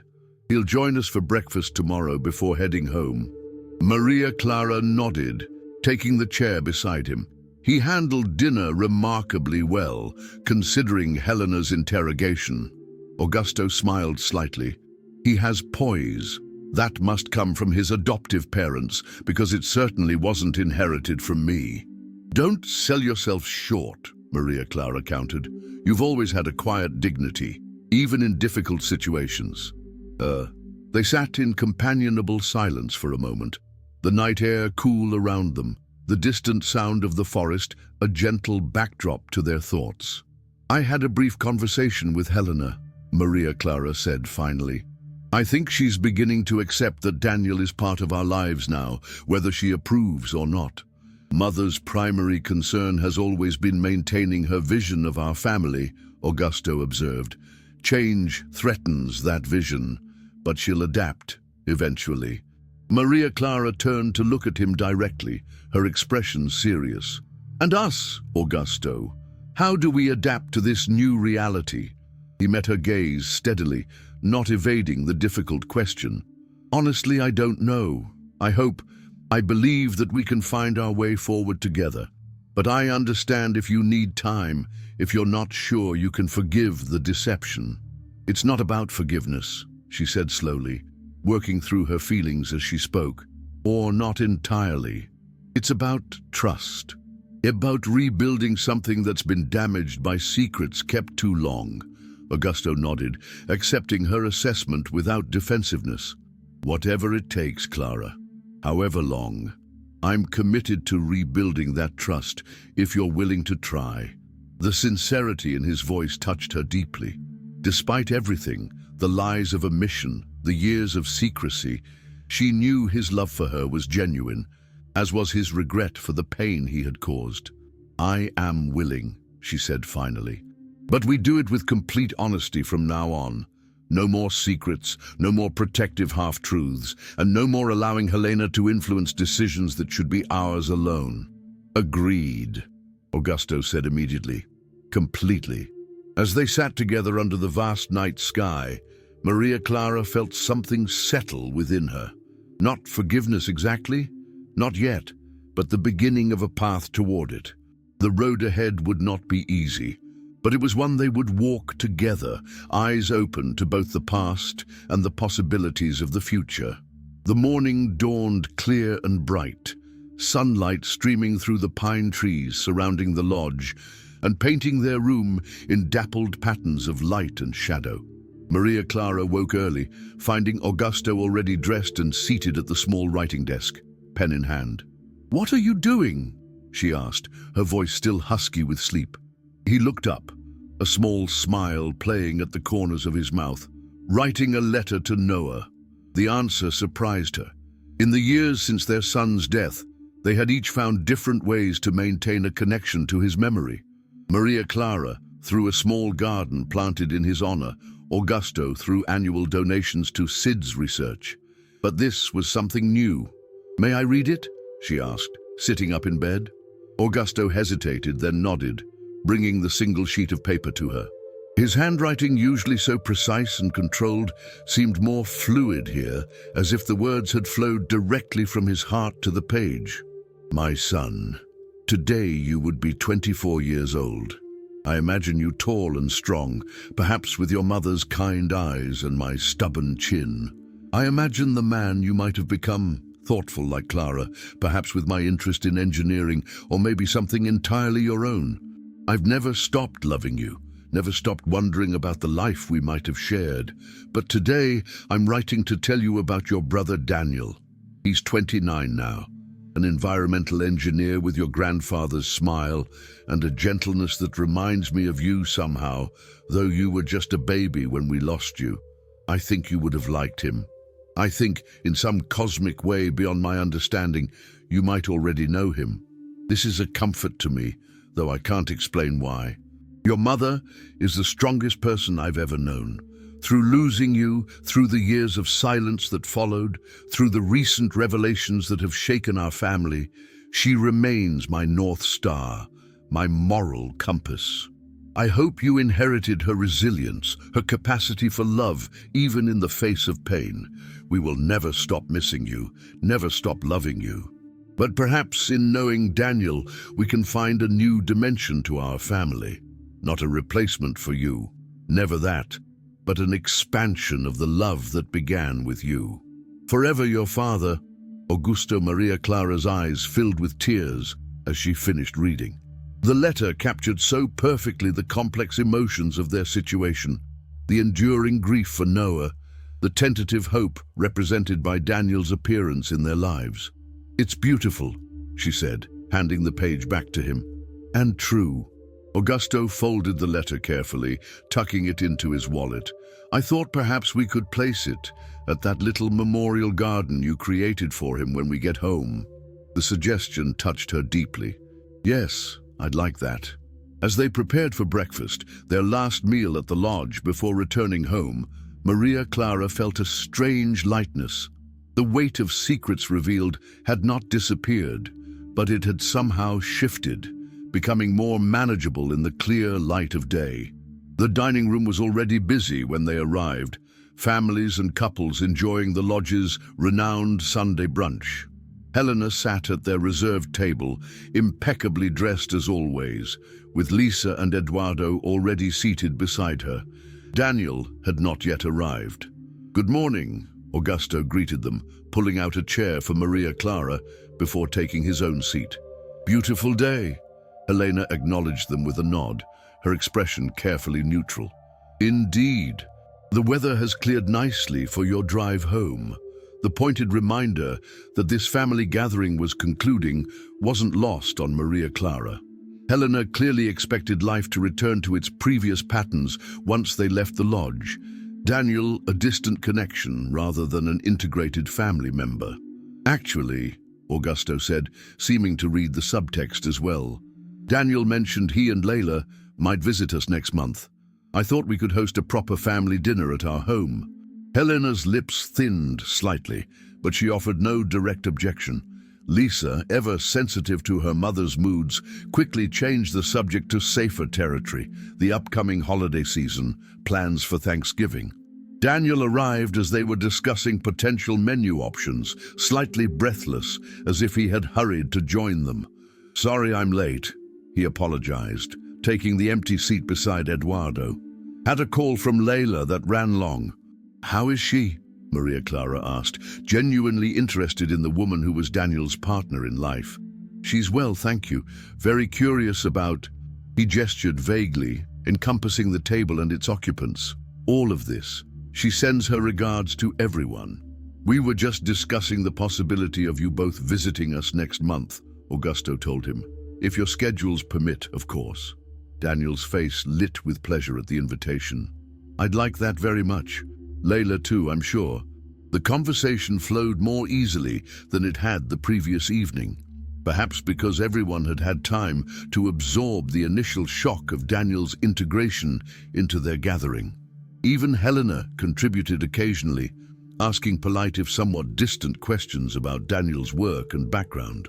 As their meal concluded, Daniel pulled a small envelope from his pocket. Before I go, I wanted to share something with you all. He removed a photograph, placing it carefully on the table where everyone could see. This is from my adoptive parents' collection. I thought you might like to have a copy, Augusto. The photo showed a chubby-cheeked infant, perhaps 6 months old, laughing at the camera with unrestrained joy. Even at that young age, the resemblance to Augusto was unmistakable. Maria Clara heard Helena's sharp intake of breath, saw the elderly woman's hand tremble slightly as she reached for her water glass. For the first time, the reality of what had been lost, a grandchild Helena had never known, seemed to fully register with her. Thank you, Augusto said, his voice thick with emotion as he carefully picked up the photograph. This means a great deal to me. Daniel nodded, understanding in his eyes. My parents have albums full of photos, documenting every stage of my childhood. When you visit, or when we come to you, I'd be happy to share more. And do the simple offer, access to the years of Daniel's life that Augusto had missed, was profoundly generous. Maria Clara saw her husband blink rapidly, fighting tears. I'd like that, he managed.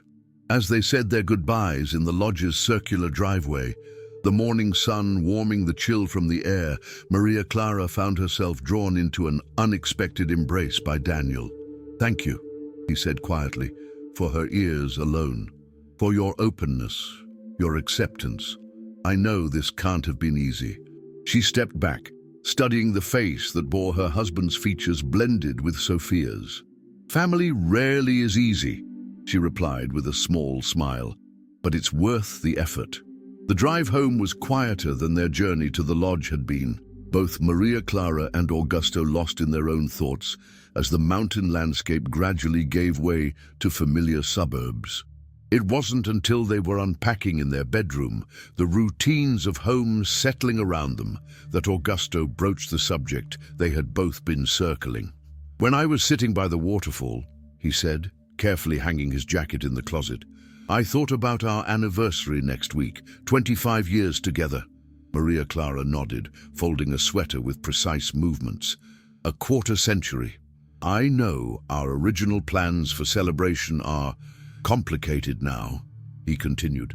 But I was thinking, perhaps we could renew our vows. Not a big ceremony, just the two of us, recommitting to each other with honesty as our foundation going forward. The suggestion caught her by surprise. Their anniversary had almost been forgotten in the tumult of recent events, yet here was Augusto, proposing not just to acknowledge it, but to mark it with a meaningful ritual. Renew our vows, she repeated thoughtfully. Start fresh, in a way. Exactly, he said, moving to stand before her. Not erasing the past, good or bad, but choosing our future together with open eyes and open hearts. Maria Clara considered the proposal, feeling its rightness settle within her. I'd like that, she said finally. Very much. Relief and joy mingled in Augusto's expression. He reached for her hands, holding them gently between his own. I was thinking we could write our own vows this time. Things we've learned over 25 years, promises we want to make for the next 25. In honesty, Maria Clara said immediately, that would be in mine. And in mine, Augusto agreed, along with gratitude for your strength, your forgiveness, your willingness to build something new from the fragments of what was broken. The sincerity in his voice touched her deeply. Whatever his failings, and they were significant, Augusto truly loved her, truly valued the life they had built together. Where would we do it? she asked, practical details providing a welcome anchor to the emotional conversation. I thought perhaps Noah's Garden, Augusto suggested. It feels right somehow to include him in this renewal. The garden had been Maria Clara's project in the year after Noah's death, a small, sheltered space in their backyard filled with perennials that bloomed in succession from early spring through late fall. A stone bench sat at its center, engraved simply with their son's name and dates. It was a place of peace, of remembrance without overwhelming grief. Yes, she agreed, the rightness of the suggestion resonating within her. Noah's Garden would be perfect. The week that followed was one of quiet preparation, both practical and emotional. They each worked privately on their vows, occasionally sharing snippets with each other, but saving the complete text for the ceremony itself. Maria Clara found herself reflecting deeply on their years together. The joy of early marriage, the devastating loss of their son, the slow rebuilding of their life afterward, and now this new chapter opening before them. On the morning of their anniversary, Maria Clara woke to find Augusto already gone from their bed, a single rose on his pillow with a note, "Meet me in the garden at noon, all my love, A." The simple gesture brought tears to her eyes, reminiscent of the early days of their courtship when such romantic gestures had been frequent between them. Somewhere along the way, amid career pressures and grief and the routine of daily life, those small expressions of love had become less common. Perhaps that too could change in this renewal. At noon precisely, Maria Clara stepped into Noah's Garden, wearing a simple blue dress that Augusto had always admired. The space had been transformed overnight. White fairy lights strung among the trees, fresh mulch spread on the paths, late-blooming chrysanthemums, adding bursts of color among the greenery. Augusto waited on the stone bench, dressed in a suit but without a tie, looking both formal and relaxed. As she approached, he stood, his expression softening with love and appreciation. "You look beautiful," he said simply. "You've been busy," she observed, gesturing to the garden's transformation. He smiled, a hint of his old boyishness returning. "I had help. Eduardo came by early this morning." They sat together on the bench, the stone warm from the autumn sunlight. Around them, the garden hummed with quiet life. Bees visiting the last flowers of the season, birds calling from nearby trees, a gentle breeze stirring the leaves. "Who goes first?" Maria Clara asked, suddenly nervous despite the intimacy of the setting. "Ladies first," Augusto suggested with a smile. "If that's all right." She nodded, taking a deep breath to steady herself before beginning. "Augusto, 25 years ago, I promised to love you in good times and bad, in sickness and in health. I had no idea then what those words truly meant. The depths of joy we would share, the abyss of grief we would face together, the quiet comfort of daily life side by side. Today, I renew those promises with deeper understanding. I promise to love you not as an ideal, but as the complex, imperfect human being you are. I promise to speak my truth to you, and to create space for you to speak yours to me without fear of judgment or rejection.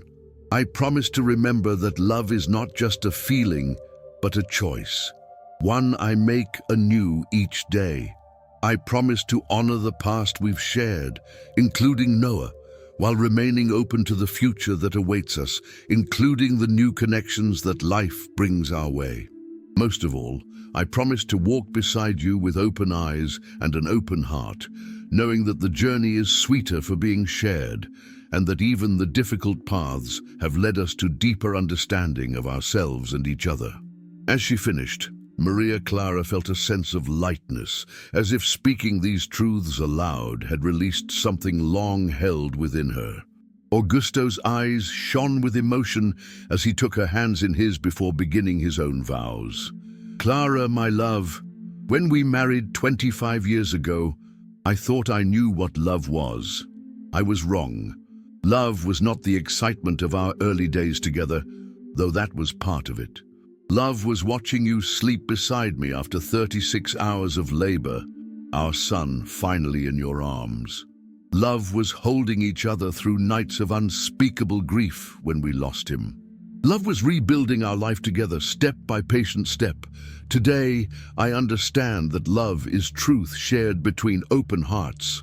I promise you that truth always, even when it's difficult. I promise to listen not just to your words, but to the emotions beneath them, to the wisdom you carry that I so often need. I promise to honor all that you are, your strength, your compassion, your unwavering moral clarity.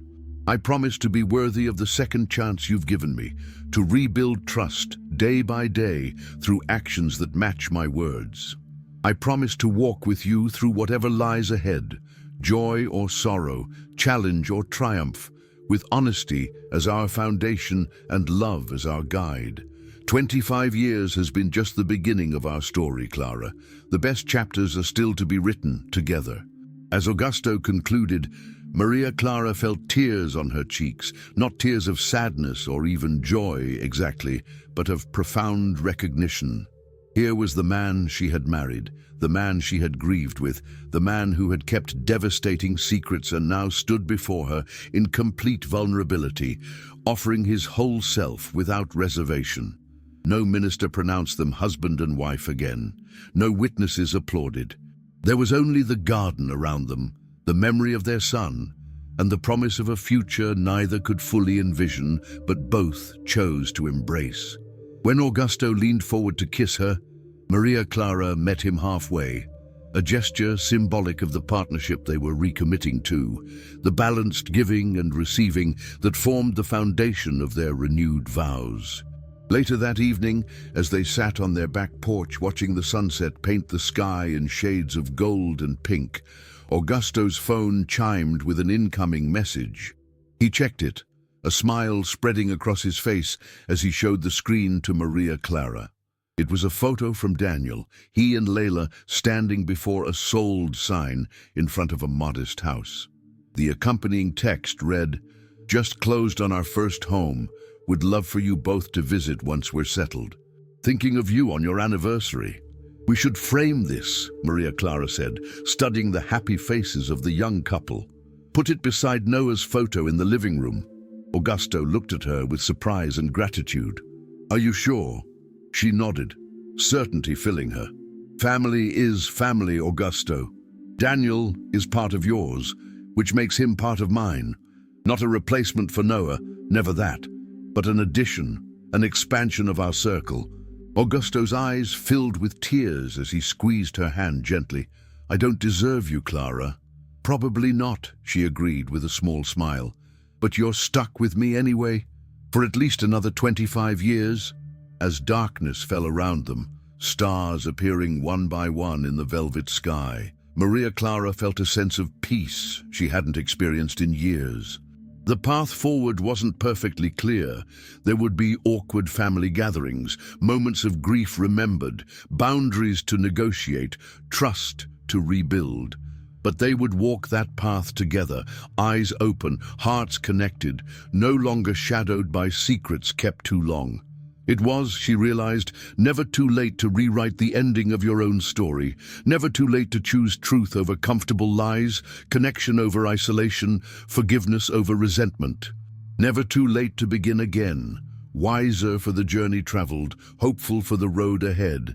And that, my friends, brings us to the end of Maria Clara and Augusto's emotional journey. If you enjoyed this story of family secrets, reconciliation, and second chances, please don't forget to subscribe to our channel for more heartfelt narratives that explore the depths of human connection. Leave a like if Maria Clara's strength resonated with you, and share your thoughts in the comments below. Your support means the world to us and helps us continue bringing these stories to life. Thank you for listening, and until next time, remember that it's never too late to rewrite your own ending.